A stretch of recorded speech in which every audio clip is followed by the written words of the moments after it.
दोस्तों नमस्कार, स्वागत है आप सभी का online India first YouTube channel पे। जैसा कि दोस्तों आप जानते हैं किसी व्यक्ति संबंधित कोई भी जानकारी होती है आप सभी का ऑनलाइन इंडिया फर्स्ट चैनल के माध्यम से दी जाती है। इस वीडियो में हम बात करने वाले हैं कई बड़ी और लेटेस्ट अपडेट के बारे में जो कि संबंधित है टीजीटी पीजीटी। इसके अलावा अगर बात की जाए नई शिक्षक भर्ती, साथ ही उसकी नियुक्ति को लेकर सीएम योगी के माध्यम से दिए गए बड़े बयान के बारे में एक एक करके सारी जानकारी हम कवर करते हैं। चलिए दोस्तों वीडियो शुरू करते हैं। वीडियो को लाइक कर दें, साथ ही शेयर कर दें और चैनल को सब्सक्राइब करना बिल्कुल ना भूलें, जिससे कि जानकारी आप सभी को रियल ऑथेंटिक सबसे पहले मिलती रहे।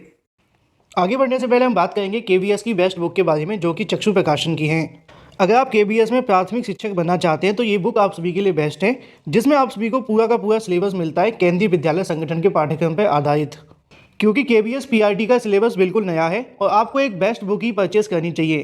केबीएस पीआरटी की बेस्ट बुक के लिए अगर आप इस बुक को चुनते हैं तो आपको 100% सफलता मिलेगी। उसकी वजह यह है कि इसमें आप सभी के पूरा का पूरा सिलेबस आपके पैटर्न को रखा गया है, जहां पे जनरल इंग्लिश, सामान्य ज्ञान, इसके अलावा करंट अफेयर्स के साथ ही शिक्षा शास्त्र और भी तमाम वो सब्जेक्ट जो कि आप सभी के पूछे जाने वाले हैं उनसे संबंधित यहाँ पे आपको स्टडी गाइड देखने के लिए मिलती है, जो कि आपके न्यू पैटर्न पर आधारित है।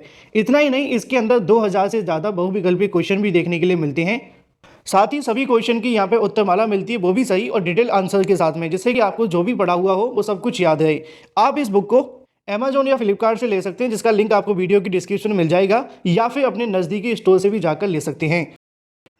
शुरुआत करते हैं सबसे पहली अपडेट के बारे में जो कि संबंधित है नई शिक्षक भर्ती, इसके अलावा नियुक्तियों को लेकर सीएम योगी के माध्यम से दिए गए बयान के बारे में। जैसा कि दोस्तों आप जानते हैं कि सीएम योगी के माध्यम से कुछ चुनिंदा बयान ही दिए जाते हैं अगर वो किसी भर्ती को लेकर देते हैं, तो इस बार उनके माध्यम से एक बार फिर से बड़ा बयान दिया गया है, जिसके बारे में जानकारी आप सभी को यहाँ से देखने के लिए मिल जाएगी। सबसे महत्वपूर्ण बयान आप सभी को यहाँ पे और यहाँ पे देखने के लिए मिलते हैं। पहले मैं आपको बता दूँ, सरकार का कहना है कि प्रदेश में भर्ती और भ्रष्टाचार मुक्त है। मुख्यमंत्री, लगता है सीएम योगी यहाँ पे अखबार के अंदर समाचार पत्रों को, उन जानकारियों को नहीं पढ़ते हैं, या फिर उनके समाचार पत्रों के अंदर वो जानकारियाँ नहीं आती हैं जिसमें 69,000, 68,000, इसके अलावा अगर बात की जाए लेखपाल भर्ती, यूपीएसआई या फिर जो भी एडिट जूनियर जिनके अंदर पेपर आउट हुए, लीक हुए, घोटाले हुए, वो जानकारी या तो उनके समाचार पत्रों में नहीं आती है या फिर वो पढ़ते नहीं है ना। क्योंकि यहाँ पे लिखा हुआ है कि योगी आदित्यनाथ जी के माध्यम से बताया गया कि प्रदेश में अब नियुक्ति भ्रष्टाचार मुक्त है। कोई भी भर्ती के अंदर भाई भतीजावाद, जातिवाद, भ्रष्टाचार की शिकायत नहीं कर सकता है। भर्ती की हर प्रक्रिया मिशन रोजगार के तहत की जा रही है, पूरी पारदर्शिता के साथ में। जैसे कि नीचे लिखा हुआ है कि भ्रष्टाचार के खिलाफ यहाँ से जो मुहिम है वो शुरू कर दी गई, जिसके चलते किसी भर्ती के अंदर कोई भी भ्रष्टाचार देखने के लिए नहीं मिल रहा। लेकिन ये तो बात हो जाती भर्तियों के भ्रष्टाचार के बारे में। अब अगर बात कर ली जाए सरकार को लेकर, तो यहाँ पे आप सभी को देखने के लिए मिलेगा, जिसको लेकर जानकारी आप सभी को यहाँ पे देखने के लिए मिल जाएगी। और सबसे बड़ी चीज़ यहाँ पे नई शिक्षक भर्तियाँ या फिर नई शिक्षक भर्तियों के थ्रू होने वाली नियुक्तियों को लेकर सीएम योगी के माध्यम से जो नसीहत है वो दी गई है। नसीहत क्या है वो यहाँ पे लिखी हुई है कि ट्रांसफ़र और पोस्टिंग में न फंसें, पढ़ाने पर ध्यान दिया जाए।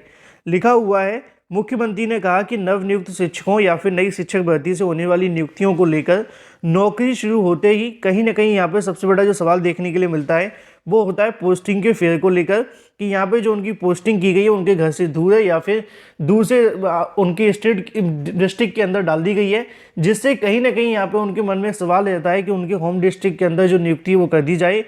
और फिर उसके बाद में उनके मन में सवाल आने शुरू हो जाते हैं ट्रांसफ़र को लेकर।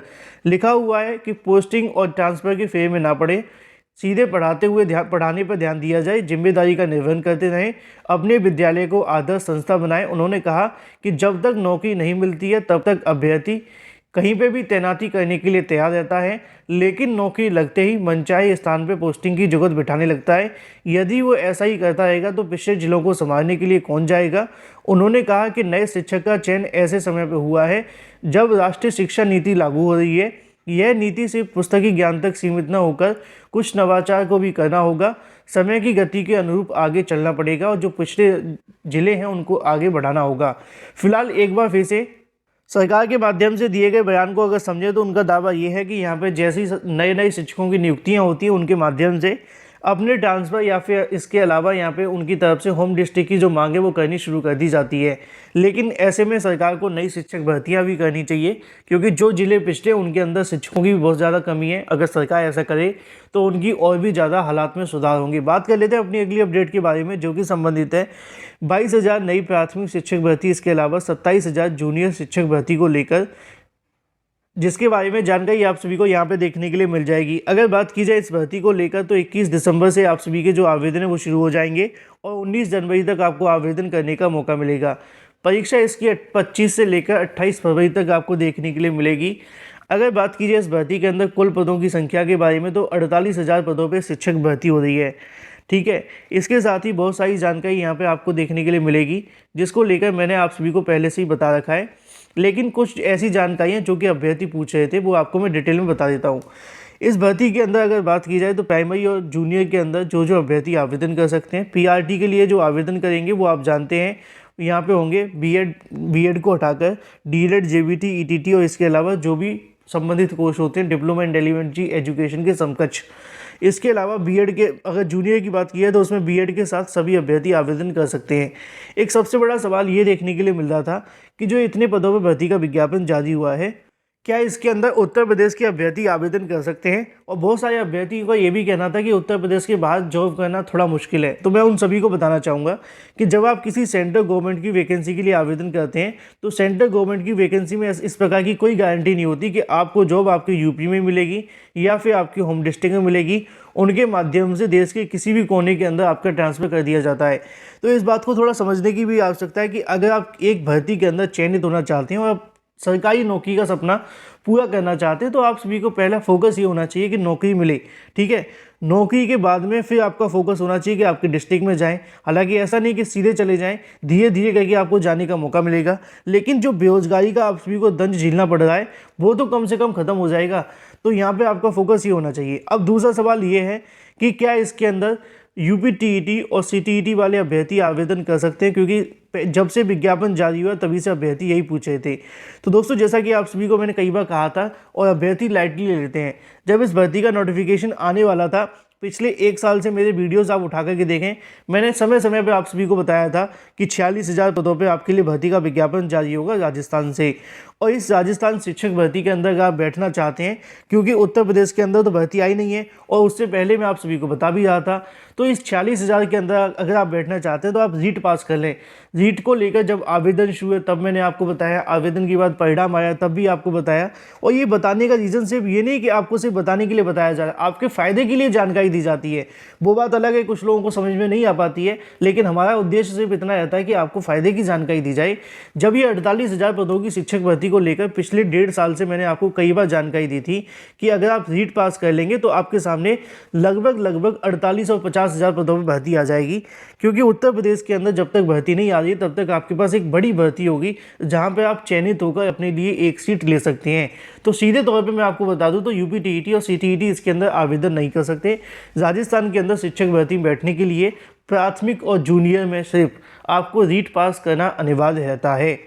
बात कर लेते हैं अपनी अगली अपडेट के बारे में, जो कि संबंधित है टीजीटी पीजीटी 2022 को लेकर। जैसा कि दोस्तों आप जानते हैं कि टीजीटी पीजीटी 2022 की परीक्षा की तारीखों को लेकर अभ्यर्थी इंतजार कर रहे हैं। इसी बीच अगर बात की जाए, चयन बोर्ड के सामने अभ्यर्थी ने मुलाकात की थी और जानकारी दी थी कि चयन बोर्ड आगामी 10 से 15 दिनों के अंदर इस मुद्दे पर फैसला ले। पहला ये कि या तो आप टीजीटी पीजीटी के अंदर सीटों की संख्या को बढ़ाएं या फिर आप एग्ज़ाम डेट की घोषणा कर दें, जिससे कि अभ्यर्थी या तो अपनी परीक्षा की तारीखों की तैयारी करे या फिर वो सीटों की संख्या बढ़ने का इंतजार करे। क्योंकि चयन बोर्ड पिछले 6 महीनों से हाथ पैर तक के बैठा हुआ है, जिसके चलते ना तो टीजीटी पीजीटी की डेट घोषित हुई है और ना ही पदों की संख्या बढ़ी है। इसी को लेकर आज की तारीख में प्रतियोगी मोर्चा के विक्की खान के माध्यम से जानकारी मांगी जाएगी कि वो टीजीटी पीजीटी 2022 को लेकर चयन बोर्ड के चेयरमैन के माध्यम से क्या फैसला लिया गया है। क्या वो सीटों की संख्या बढ़ाने के लिए दोबारा से पोर्टल खोलने वाले हैं, या फिर अगर वो पोर्टल को नहीं खोलते हैं तो यहाँ पे उनके माध्यम से जो टीजीटी पीजीटी 2022 की एग्ज़ाम है वो कब तक करवाया जाएगा और इसको लेकर क्या तैयारियाँ चल रही हैं और किस महीने होने की संभावना है। इसको लेकर चयन बोर्ड से आज जानकारी मांगी जाएगी। आज उम्मीद है दोपहर या देर शाम तक आप सभी को इसके बारे में कोई भी अपडेट मिलेगी तो सबसे पहले ऑनलाइन डेटा फर्स्ट चैनल के माध्यम से दे दी जाएगी। तो टीजीटी पीजीटी एग्जाम डेट के लिए आज का दिन काफ़ी महत्वपूर्ण साबित होगा। बात कर लेते हैं अपनी अगली अपडेट के बारे में, जो कि संबंधित है केवीएस को लेकर। बहुत सारे अभ्यर्थियों के माध्यम से पूछा जा रहा था कि केवीएस के अंदर टीजीटी पीजीटी और पीआरटी में कौन कौन आवेदन कर सकता है, क्या सीटेट मान्य है कि नहीं। तो मैं आपको बता दूं कि टीजीटी और पीआरटी जो भी भर्ती यहाँ से निकाली गई केवीएस की तरफ से, उन्हीं के लिए तो सीटेट करवाया जाता है। तो सीटेट पूरे तरीके से मान्य है, लेकिन जो सीटेट मान्य नहीं है वो है सीटेट 2022 वाला, क्योंकि सीटेट 2022 वाली जो परीक्षा करवाई जा रही है वो इसके अंदर वैलिड नहीं होगी।